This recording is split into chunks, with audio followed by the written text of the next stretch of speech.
안녕하세요. 이완희 목사입니다. 오늘은 소망교회 김지철 목사님 이야기를 좀 하려고 합니다. 목사님 자체라기보다도 목사님이 얼마 전에 기도 공보에 칼럼을 내셨어요. 이 나라의 어떤 좌우의 극명한 대립을 바라보는 시각을 김지철 목사님이 성경적으로 나름대로 진단하신 그런 칼럼입니다. 이 칼럼에 대한 저 개인의 생각, 많이 아쉬운 점, 약간의 비판 이런 것들을 곁들여서 좀 하려고 합니다. 그러나 먼저 여러분들에게 말씀드리고 싶은 것은 김지철 목사님이 제가 그렇게 평가할 정도의 그런 레벨의 목사님은 아니십니다. 인격이나 특별히 또 장신대 교수님으로서 학식도 대단하시고 제가 감히 견줄 수 없는 그런 학식이 있으신 분인데, 단지 제가 어떤 지식적 차원에서 틀렸다 아니다 이것을 규정하려는 것은 아니고, 이분이 대한민국이라는 나라의 현실을 바라보는 시각에 대해서 조금 너무 아쉬운 점이 있어서 그 부분을 나누고 싶은 거예요. 그래서 여러분들 이 영상을 보고 필요 이상으로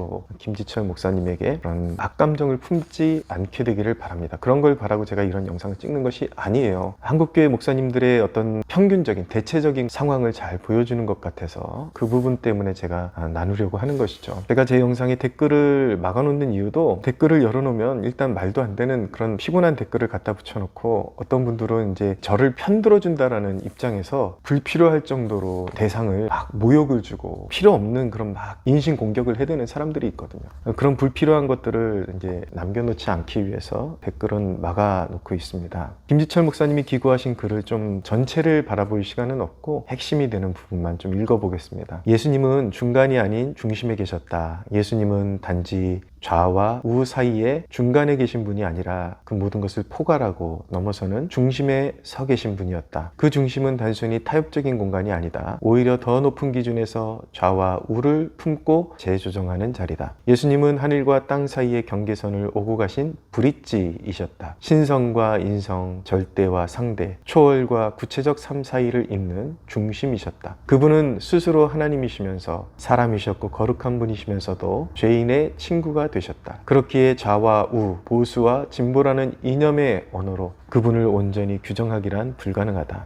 그분은 단지 좌우 중에 한 지점에 서 있는 인물이 아니라 좌우를 초월할 뿐만 아니라 현실의 문제를 새롭게 조명하고 움직이게 하는 중심적 존재이셨다. 이것이 예수님의 십자가의 길에서 보여주신 제3의 지점이다. 중심의 길, 초월의 길을 뚜벅뚜벅 걸으신 이유다. 예수님은 양 극단 중 하나를 밀어내거나 정죄하지 않으셨다. 오히려 그 양쪽에 귀를 기울이셨고 각자의 부족함을 지적하시되 사랑으로 품으셨다. 조금 건너뛰어서 이제 마지막 대목으로, 우리 삶의 중심에 예수 그리스도가 계심을 기억하자. 우리는 지금의 선택의 갈림길에 서 있다. 이념으로 믿음을 규정할 수도 없고 해서도 안 된다. 예수 그리스도만이 우리의 중심이 되어야 한다. 그분 안에서 우리는 하늘의 뜻을 땅 위에 구현하며 깨어진 세상을 사랑으로 품을 수 있다. 물론 좌우의 구분이 필요하다. 좌와 우라는 날개를 통해 우리는 세상의 다양하고 복잡한 양상을 더 선명하게 이해할 수 있다. 그러나 그 모든 것을 품고 이끄는 힘은 복음의 중심이신 예수 그리스도에게서 나온다. 예수님만이 하나님의 아들,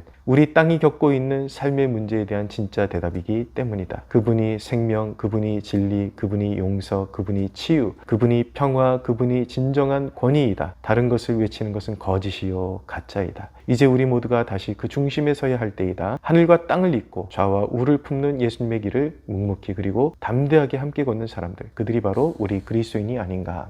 일단 이론적으로 저는 김지철 목사님의 이런 생각에 100% 동의합니다. 저도 이 좌와 우의 문제가 어떤 정책의 문제, 그리고 어떤 스타일의 문제, 또 세상을 바라보는 시각의 문제라면 나와 좀 생각이 달라도, 물론 생각이 다른데 좀 엉뚱하면 비판은 할 수 있겠지만 이렇게까지 의분에 찬 그런 시선으로 이 세상을 바라보지는 않을 것 같습니다.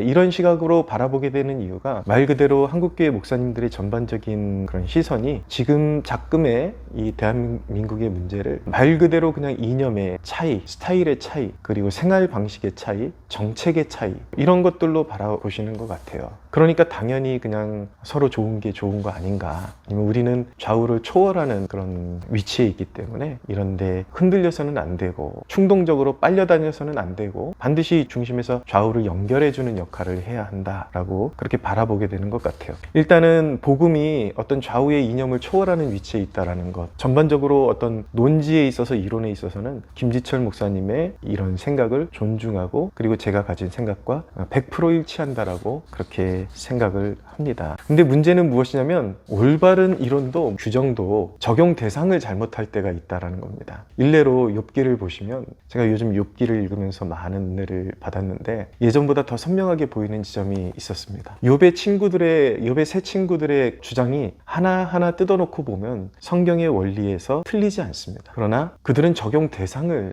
잘못한 것이죠. 욥이 그들은 악인의 결말이 비참한 것이라는 것을 그 자명한 원리를 자꾸 욥에게 갖다 댔어요. 욥은 사실은 자신의 악함 때문에 받는 고난이 아니었거든요. 그 세 사람의 지론이 따로 떼어놓고 보면 다 맞는 것이었지만 욥이라는 그 인물이 겪고 있는 고통에는 매칭이 되지 않는 것이었습니다. 그래서 하나님께서 나중에 침묵을 깨고 나오시면서 욥을 질책하시기도 하시고, 이제 욥이 질책을 받은 이유는 하나님보다 자기를 더 의롭다고 주장을 하니까 하나님이 욥의 무지함을 깨주신 것이고, 말미에는 욥의 세 친구들을 책망하시죠. 너희들은 욥을 이길 수도 없는 그런 논리를 가지고 감히 욥을 그렇게 함부로 정죄했느냐, 이제 이런 결론이 나는 거잖아요. 그러니까 어떤 이론이 옳다고 해서 그 적용이 완전히 옳다고 말할 수는 없는 것입니다. 저는 한국교회 목사님들이 이런 식으로 기독교는 좌도 우도 아니다, 우리는 그것을 초월하는 존재다, 근데 이제 대부분 좌도 우도 아니다, 휘말리지 말자, 그렇게 대답하시는 분의 상당수는 좌파인 경우들이 많습니다. 너무 안타까운 것은 그렇게 말은 하면서 늘 성도들에게 은근히 좌파의 의식을 심어주는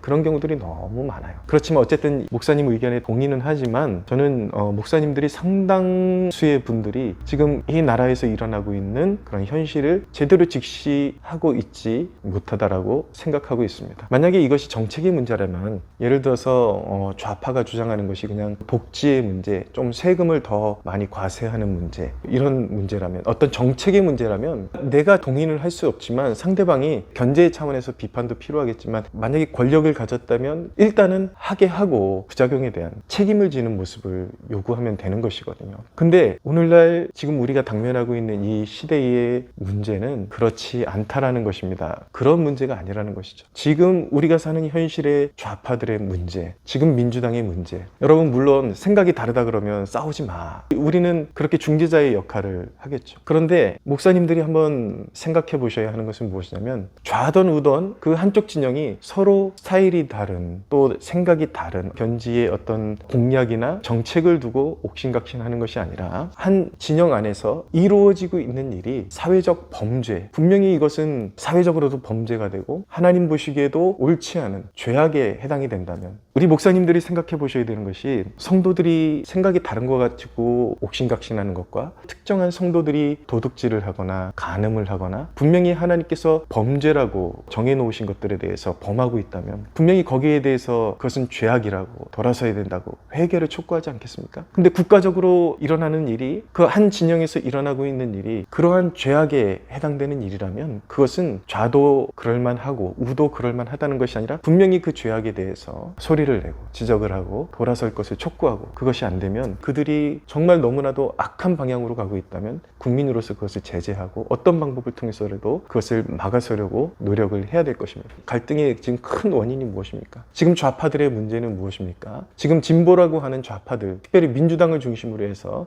그들의 문제는 무엇입니까? 얼마 전에도 그들이 180석 이상이 되는 자신들의 거대한 몸집을 믿고 얼마나 행포를 부립니까? 얼마나 불법을 저지르고 있습니까? 왜 이 시대의 젊은이들이 그렇게 깨어나면서 공분을 멈추지 않고 있는 것입니까? 대통령이 탄핵되는 그런 과정 가운데 수사기관도 아닌 공수처가 나서고, 또 체포영장을 발부할 수 없는 불법적인 과정을 통해서 서부지법에서 체포영장을 발부도 할 수 없는 곳에서 체포영장을 발부해서 대통령을 체포하는 과정, 이 목사님들이 그걸 한번 생각해 봐야 됩니다. 민주당이 지금 하고 있는 행태, 마약 수사를 못하게 하고 있어요. 국가의 그런 중요한 기관들이 돌아갈 수 없도록 모든 기관장들을 다 탄핵시켜버리고, 그리고 마약 수사를 못하게 하고 있어요. 지금 얼마 전에 강원도에서 마약이 2톤이 발견됐죠. 근데 그 마약의 총량이 무려 6,700만 명. 저는 제가 잘못 봤는 줄 알고 몇 번 거듭거듭 봤어요. 6,700만 명, 6,800만 명이 한 번에 투약할 수 있는 그런 마약이 발견됐음에도 불구하고 우리나라 마약 예산이 다 삭감됐기 때문에 자체적으로 수사를 못하고 있어요. 그러니까 미국이 FBI가 그것을 발견하고 제보를 줘서 그렇게 이제 발각이 된 것이죠. 근데 문제는 무엇이냐면 지금 국가가 그렇게 돌아가고 있기 때문에 민주당이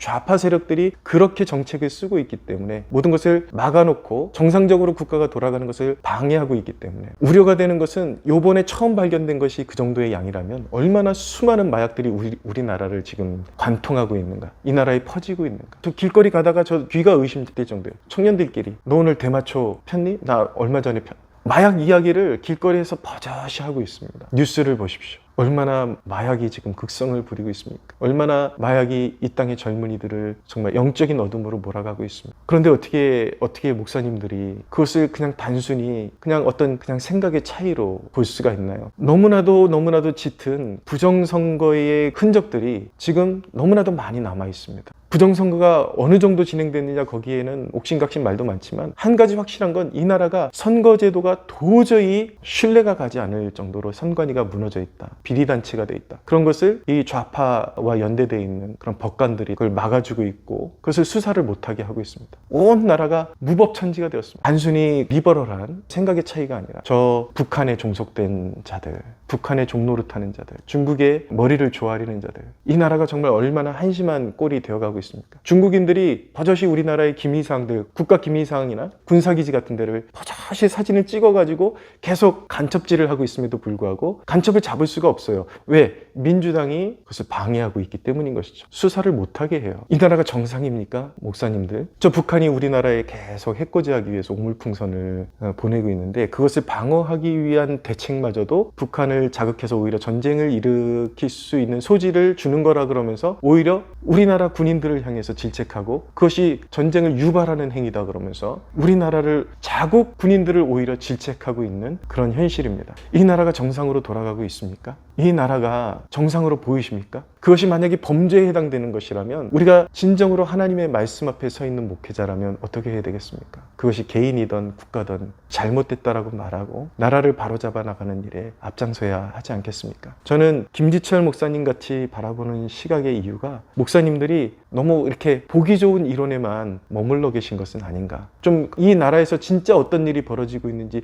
좀 눈여겨봐야 되는 것 아닌가, 그런 생각을 갖게 됩니다. 저는 그렇게 생각해요. 이 나라의 현실을 모를 때 수많은 목사님들은 중도다. 그러나 이 나라의 현실을 알게 되면 상당히 많은 목사님들은 저절로 우파가 될 것입니다. 한 가지 예가 무엇이냐면 최근에 베이직교회 조정민 목사님 같은 경우는 대외적으로 어떤 식으로 정평이 나 있냐면 온건한 중도파다. 그래서 사실 정치에 대해서 이런 말 저런 말 잘 하는 거 싫어하시고 성도들이 어디에 이렇게 휩쓸리는 걸 좀 약간 경계하시는 분이었는데 이분이 요즘 어떤 행보를 보이고 있습니까? 나라가 온통 중국에 조아리고 중국에게 우리의 그런 세금을 다 빼앗기는 그런 어떤 경제적인 구조, 사회적인 구조, 간첩들이 극성을 부리고 단순히 이 국가에 존재할 만한 자유대한민국의 정체성을 같이 지킬 만한 정치인들이 아니라 지금 까딱하게 되면 이 나라가 공산주의, 완전히 진짜 공산화될 수 있는 공산주의적인 어떤 이념 공동체로 지금 전락할 수 있는 위기 가운데 있다는 것을 직시하게 되면서 알게 되니까 말하지 않을 수 없게 되잖아요. 굉장히 그 중도에 계셨던 분이 지금 사회주의에 대한 강력한 비판, 공산주의에 대한 강력한 비판 하고 있지 않습니까? 저는 정말 우리 시대의 많은 목사님들이 현실을 직시할 수 있다면 자연스럽게 우파가 될 것이라고 그렇게 생각이 됩니다. 너무나도 아쉬운 점은 이 시대에 함께 목회하시는 목사님들이